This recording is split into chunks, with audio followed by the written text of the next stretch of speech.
Hello everyone, बड़ों को नमस्ते और छोटों को प्यार। तो उत्तराखंड का जो ज्योग्राफी का पोर्शन था उसमें मैंने आप सभी को उत्तराखंड के भौतिक संरचना को कंप्लीट करा दिया है। तो मैंने सोचा क्यों ना हम जो परीक्षा वाणी है उसको भी साथ में लेकर चले, जिससे कि हमारी आगामी परीक्षाओं की तैयारी और भी अच्छी हो जाएगी। तो चैप्टर नंबर 2 से शुरू कर रही हूँ। तो आप भी अपनी परीक्षा वाणी की बुक लेकर बैठ जाइए और जो मैं बता रही हूँ उसको क्या है नंबर वाइज अपनी बुक में टिक लगाना शुरू कर दीजिए। कल संडे का दिन भी है तो आप इसे आराम से घर में बैठ भी पढ़ सकते हैं। तो आइए सबसे पहले देखते हैं 9 नवंबर 2000 को उत्तराखंड जनपद की क्या की जाती है, राज्य की स्थापना की जाती है। आपको क्या पता है 9 नवंबर 2000 को क्या किया जाता है, उत्तराखंड की स्थापना की जाती है। स्थापना की जाती है तो ये कौन से नंबर का देखने को मिलता है, तो 27वें नंबर का देखने को मिलता है। और हिमालय राज्य में कौन से नंबर में आता है, तो 11वें नंबर में देखने को मिलता है। जब इसकी स्थापना 9 नवंबर 2000 को होती है तो ये किस नाम से देखने को मिलती है, तो उत्तरांचल नाम से होती है। और 1 जनवरी 2007 को उत्तरांचल से क्या नाम कर दिया जाता है, तो उत्तराखंड कर दिया जाता है। ठीक है, फिर उसके बाद हमारा क्या देखने को मिलता है, तो राज्य चिन्हों की बात करते हैं। पहले नंबर में आपको पता है राज्य चिन्ह में क्या देखने को मिलता है, तो राज्य चिन्ह में सबसे ऊपर क्या देखने को मिलता है, तो 3 पर्वत देखने को मिलते हैं। क्या देखने को मिलते हैं, तो 3 पर्वत चोटियाँ देखने को मिलती है। और नीचे की तरफ क्या देखने को मिलती है, तो गंगा की 4 लहरें देखने को मिलती है, जो कि कौन सी होती है, तो एक होती है गंगा, दूसरी यमुना, पश्चिमी रामगंगा और काली नदी देखने को मिलती है। सबसे नीचे क्या लिखा रहता है, तो सत्यमेव जयते लिखा रहता है। कभी कभी पूछ दिया जाता है जीएस के पोर्शन में कि सत्यमेव जयते कहाँ से लिया गया है, तो मुंडकोपनिषद से लिया गया है। ठीक है, फिर उसके बाद हमारा नेक्स्ट क्या देखने को मिलता है, तो नेक्स्ट आता है हमारा राज्य पुष्प। क्या देखने को मिलता है, तो राज्य पुष्प देखने को मिलता है। आपको पता है राज्य पुष्प क्या आता है, तो ब्रह्मकमल देखने को मिलता है। ये कितने किलोमीटर की ऊंचाई पर पाया जाता है, तो 4800 से लेके 6000 मीटर की ऊंचाई पर देखने को मिलता है। इसका वैज्ञानिक नाम क्या देखने को मिलता है, सोसूरिया एवोलेटा के नाम से जाना जाता है। वैज्ञानिक नाम जरूर से ध्यान रखिएगा क्योंकि पेपर में आया जाता है। उत्तराखंड में इसकी कितनी प्रजातियां देखने को मिलती है, तो 24 प्रजातियां देखने को मिलती है। और वैसे पूरे विश्व में कितनी पाई जाती है, तो 210 प्रजातियाँ देखने को मिलती है। ब्रह्मकमल का जो वो होता है, इसका रंग कैसा देखने को मिलता है, तो ये बैंगनी रंग का देखने को मिलता है। कहाँ कहाँ देखने को मिलता है, तो फूलों की घाटी, केदारनाथ हो गया, शिवलिंग बेस में देखने को मिलता है और पिंडारी ग्लेशियर में देखने को मिलता है। स्थानीय भाषा में इसे क्या कहा जाता है, कोल पद्म के नाम से जाना जाता है। और क्या महाभारत में क्या कहा गया है, तो सुगंधित पुष्प के नाम से इसे संबोधित किया गया है।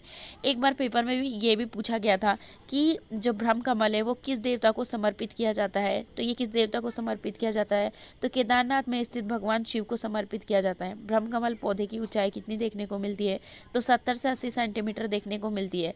ये कब खिलता है, तो जुलाई से सितंबर। आपको पता है वर्षा ऋतु शुरू हो गई तो जुलाई अब आने वाला है, तो जुलाई से सितंबर तक खिलता है ये। और इसका रंग कैसा होता है, तो बैंगनी रंग देखने को मिलता है। नेक्स्ट क्या देखने को मिलता है, तो राज्य पक्षी आपको पता है कौन सा देखने को मिलता है, तो मोनाल देखने को मिलता है। और ये कितने मीटर की ऊंचाई पर देखने को मिलता है, तो 2500 से लेके 5000 मीटर तक की ऊंचाई पर देखने को मिलता है। ठीक है, तो इतना आपको समझ में आ गया होगा। फिर नेक्स्ट क्या देखने को मिलता है, तो इसका वैज्ञानिक नाम क्या देखने को मिलता है, तो इसका वैज्ञानिक नाम देखने को मिलता है, वैज्ञानिक नाम क्या आता है, लोफोफोरस इम्पीजेनस के नाम से जाना जाता है। वैज्ञानिक नाम भी इतने कठिन है कि बोलने में भी बहुत ज़्यादा दिक्कत होती है। और एक बार पेपर में क्या पूछा गया था, तो इनका मुख्य नाम क्या था, इनका मुख्य भोजन क्या देखने को मिलता है, तो आलू देखने को मिलता है। जो मैं जब MCQ कराऊंगी तो वहाँ पे भी ये क्वेश्चन देखने को मिलेगा कि मोनाल का प्रिय भोजन क्या देखने को मिलता है, तो आलू देखने को मिलता है।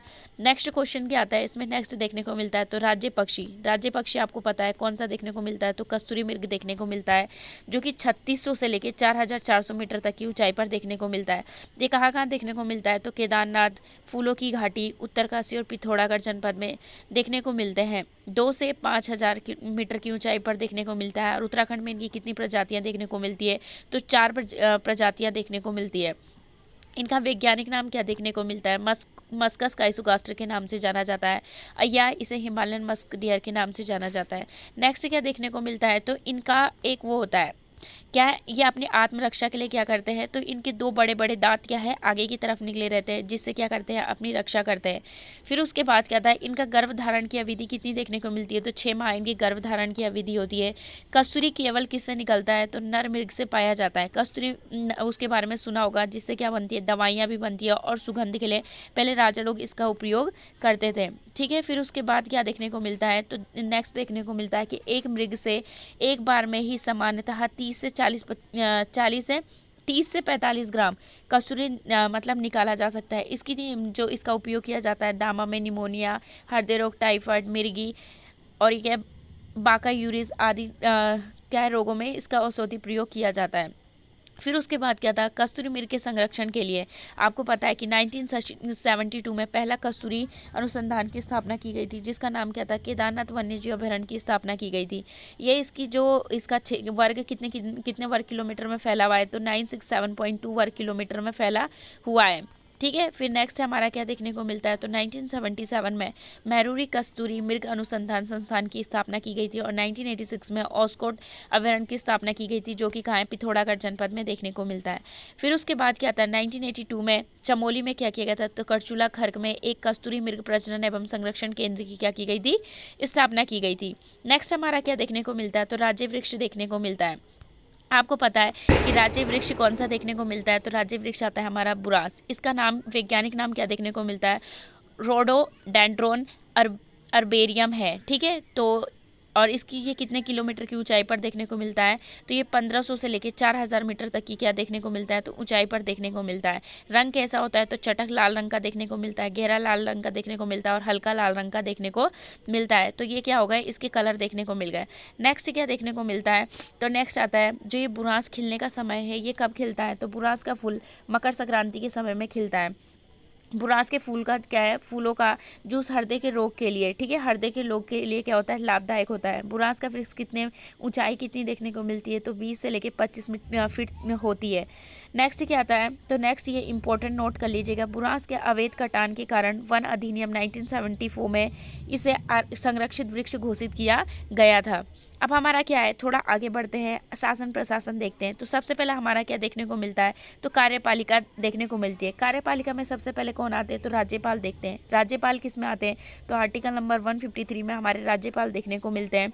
राज्यपाल की नियुक्ति किसके द्वारा की जाती है, तो राष्ट्रपति के द्वारा राज्यपाल की नियुक्ति की जाती है।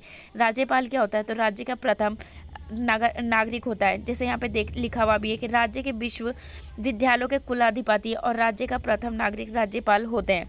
ठीक है। फिर उसके बाद क्या आता है, राज्यपाल के बाद क्या आता है, तो यहाँ पे आता है मंत्रिपरिषद। मंत्रिपरिषद की जो नियुक्ति की जाती है वो किसके द्वारा की जाती है, तो आर्टिकल नंबर 164 के तहत क्या है, राज्यपाल सर्वप्रथम क्या करता है, तो मुख्यमंत्री की नियुक्ति करते हैं। ठीक है। राज्यपाल के द्वारा सबसे पहले किसकी नियुक्ति की जाती है, तो मुख्यमंत्री की नियुक्ति की जाती है। और फिर उसके बाद क्या, अनुसूची 3 के अनुसार पद व गोपनीयता की शपथ दिलाई जाती है। ठीक है। और फिर उसके बाद क्या था, जो मुख्यमंत्री क्या रहते हैं, राज्यपाल रहते हैं, वो मुख्यमंत्री से विचार विमर्श करके और क्या करते हैं, विधानसभा में जितने भी लोग रहते हैं उनकी क्या करते हैं, तो नियुक्ति करते हैं। तो ये हो गया हमारे मंत्रिपरिषद भी हो गया, राज्यपाल भी हो गया। अब नेक्स्ट कौन से आते हैं, तो मुख्यमंत्री देखने को मिलते हैं। ठीक है। मुख्यमंत्री के बारे में आप जानते ही हैं कि राज्य कार्यपालिका का वास्तविक प्रधान मुख्यमंत्री को कहा जाता है, तो इतना इंपॉर्टेंट नहीं है। फिर उसके बाद हमारा नेक्स्ट कौन सा आता है, तो सचिवालय देखने को मिलता है। सचिवालय राज्य के वास्तविक कार्यपालिका के सदस्य जनप्रतिनिधि होते हैं, अतः वह प्रशासन के गुणताओं से अवगत हो यह आवश्यक नहीं होता है। इसलिए आवश्यक प्रशासनिक सहायता एवं परामर्श के लिए मुख्य सचिव के नेतृत्व में एक सहायक एवं परामर्श के लिए मुख्य सचिव का नेतृत्व में एक क्या किया जाता है, एक विशुद्ध प्रशासनिक निकाय का गठन किया गया है, जिसे राज्य सचिवालय कहते हैं। आपको पता चल गया राज्य सचिवालय किसे कहा जाता है, तो इसे पढ़ लीजिएगा। अब हमारा क्या आता है, तो ये इंपॉर्टेंट फैक्ट है, तो आप इसे समझने की कोशिश कीजिएगा कि 1814 में गढ़वाल और 1815 में कुमाऊं पर अंग्रेजों के कब्जे के बाद कुमाऊं जनपद का गठन किया जाता है। किसका गठन किया जाता है, कुमाऊं जनपद का गठन किया जाता है। गढ़वाल नरेश आपको मैंने बताया था कुमाऊं जनपद का गठन कब किया जाता है, तो 1839 में क्या किया जाता है, तो गढ़वाल जनपद और कुमाऊं जनपद का गठन किया जाता है। ये मैंने आपको पहले भी बताया था। फिर उसके बाद क्या था, मैंने ये आपको ये भी बताया था कि क्या किया गया था, तो 1817 में क्या किया गया था, देहरादून को सहारनपुर मंडल में शामिल किया गया था। और 1826 में इसे क्या किया गया था, तो इसे कुमाऊं कमिश्नरी में शामिल किया गया था। और 1829 में इसे क्या किया गया था, तो मेरठ मंडल के अंतर्गत शामिल किया गया था। और 1871 यहाँ पे देख सकते हैं आप, 1871 में क्या किया गया था, तो इसे एक स्वतंत्र नाम क्या था, स्वतंत्र क्या कर दिया गया था, तो स्वतंत्र जिला घोषित कर दिया गया था। और फिर उसके बाद क्या था, 1975 में क्या कर दिया गया था, तो गढ़वाल मंडल में शामिल कर दिया गया था।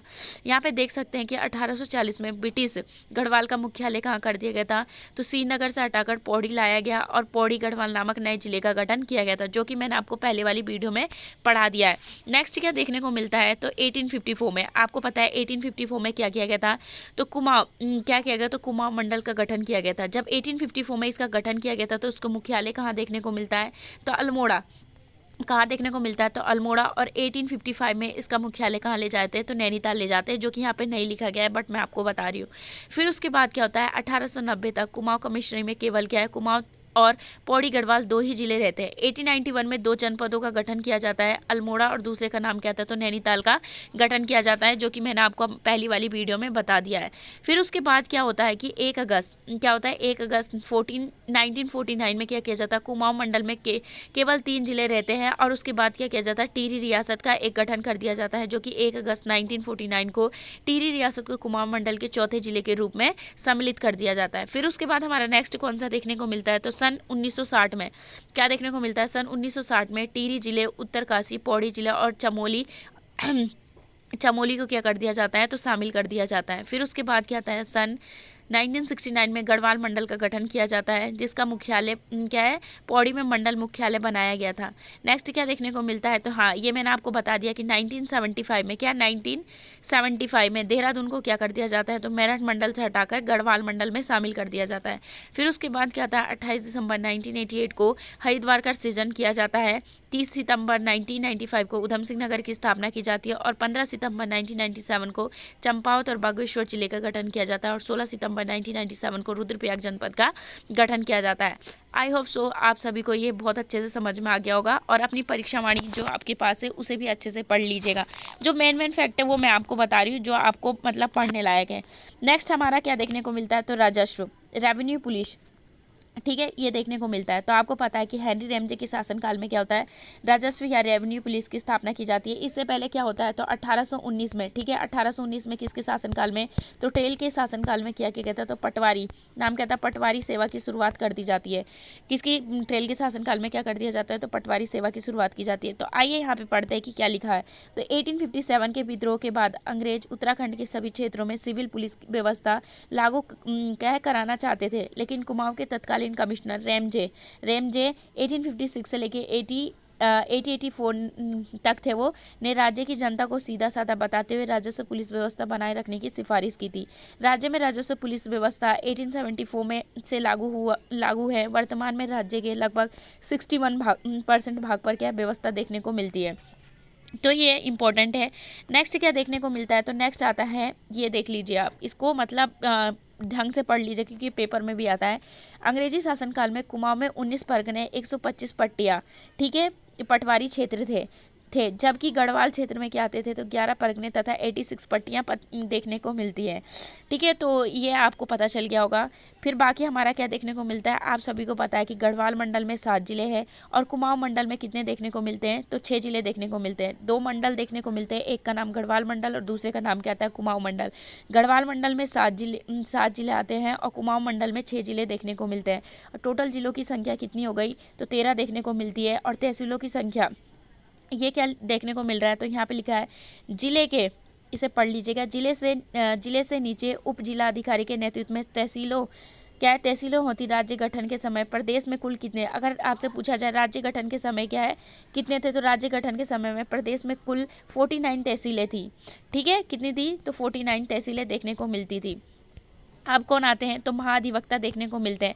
महाधिवक्ता आपसे अगर पूछा जाए कि किस में आते हैं, तो आर्टिकल नंबर 165 में कौन देखने को मिलते हैं, तो महाधिवक्ता देखने को मिलते हैं। और जो इनकी नियुक्ति की जाती है वो किसके द्वारा की जाती है, तो राज्यपाल के द्वारा की जाती है, ठीक है। इन्हें राज्यपाल कभी भी हटा सकते हैं और कभी भी रख सकते हैं, तो कोई ऐसा वो नहीं होता। और क्या है, इनके लिए क्या सीमाएँ होनी चाहिए, तो इनका क्या देखना है, इस पद के लिए पद पर नियुक्ति होने के लिए आवश्यक है कि वह भारत का नागरिक हो, ठीक है, नागरिक हो, 10 वर्ष से अधिक समय से न्यायिक कार्य से से जुड़े हों या कम से कम 10 वर्ष से उच्च न्यायालय में अधिवक्ता का कार्य किया हो। ठीक है, तो ये उनकी कुछ क्या है शर्तें देखने को मिलती है। नेक्स्ट क्या देखने को मिलता है आपको पता है विधानमंडल। विधानमंडल के जो विधानमंडल देखने को मिलता है तो विधानमंडल में राज्यपाल हो गए, दूसरा कौन आता है तो विधानसभा देखने को मिलता है। तो हम किस पे ज़्यादा फोकस करेंगे तो विधानसभा में फोकस करेंगे।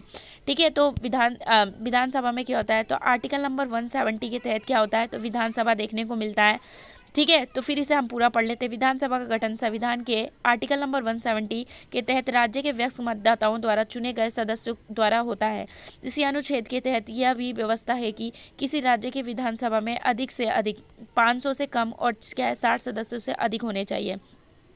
फिर उसके बाद हमारा नेक्स्ट क्या देखने को मिलता है तो नेक्स्ट देखने को मिलता है विधानसभा सदस्य चुनने, मतलब विधानसभा सदस्य हम किसे चुन सकते हैं तो विधानसभा सदस्य का चुनाव विधानसभा क्षेत्रों के वयस्क मतलब 18 वर्ष के जितने भी व्यक्ति हो चुके हैं उनके द्वारा क्या किया जाता है तो विधानसभा का चुनाव मतलब दिया जाता है, मतलब वो वोटिंग कर सकते हैं। फिर आर्टिकल नंबर 173 क्या बोलता है तो आर्टिकल नंबर 173 बोलता है विधानसभा की सदस्यता के लिए निर्धारित योग्यता वही है जो लोकसभा के लिए निर्धारित है। इस बात को ध्यान से सुनिएगा कि आर्टिकल नंबर 173 में क्या बोलता है विधानसभा की जो सदस्यता के लिए निर्धारित योग्यता है वही है जो लोकसभा के लिए निर्धारित है। वह भारत का नागरिक हो और जो उसकी आयु सीमा हो कितनी होनी चाहिए तो 25 वर्ष होनी चाहिए।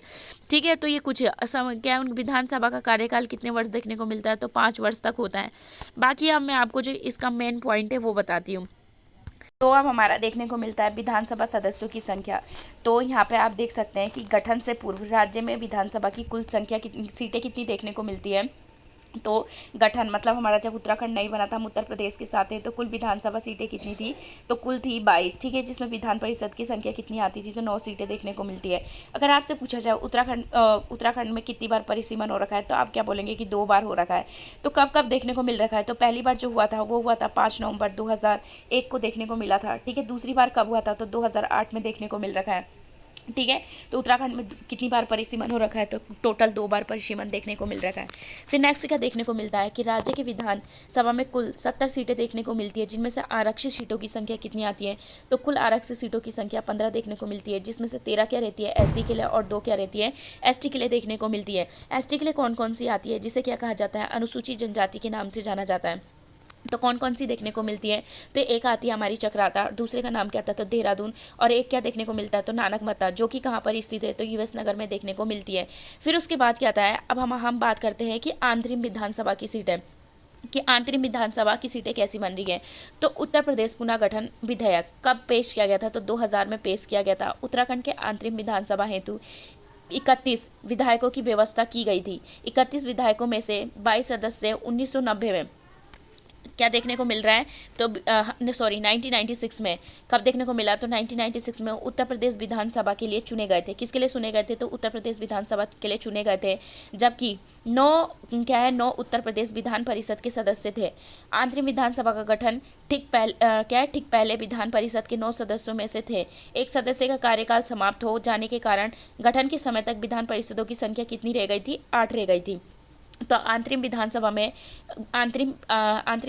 का गठन क्या है 30 विधायकों के साथ हुआ था। तो इसको मोस्ट इंपॉर्टेंट करके नोट डाउन कर लीजिएगा कि आंतरिक विधानसभा के गठन के समय विधायकों की संख्या कितनी थी तो 30 देखने को मिलती है, क्योंकि कभी कभी पेपर में पूछ दिया जाता है और ये शायद पुलिस के पेपर में भी आ रखा था या किसी पेपर में देखने को मिल रखा था। नेक्स्ट क्या देखने को मिलता है तो भाजपा का बहुमत होने के कारण 9 नवंबर 2000 को उसी के नेतृत्व में अंतरिम सरकार का गठन हुआ और राज्यपाल सुरजीत सिंह बंडाला ने क्या हुआ था तो 9 नवंबर को हमारा उत्तराखंड बन के तैयार हो गया था। उसी समय क्या है एक राज्यपाल जो अगर आपसे पूछा भी जाता है पेपर में, उत्तराखंड के पेपर में भी आया था कि उत्तराखंड के प्रथम राज्यपाल का नाम क्या आता है तो सुरजीत सिंह बंडाला जी देखने को मिलते हैं, और उत्तराखंड के प्रथम मुख्यमंत्री का नाम क्या देखने को मिलता है तो नित्यानंद स्वामी देखने को मिलता है।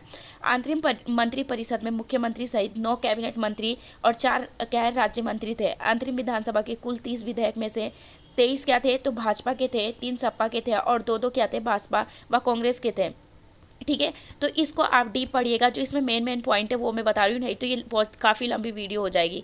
तो यहाँ पे क्या हुआ था, नित्यानंद स्वामी के त्याग पत्र दे देने के बाद 29 अक्टूबर 2001 को किसे बनाया गया था, तो दूसरे मुख्यमंत्री बने थे हमारे भगत सिंह केसरिया।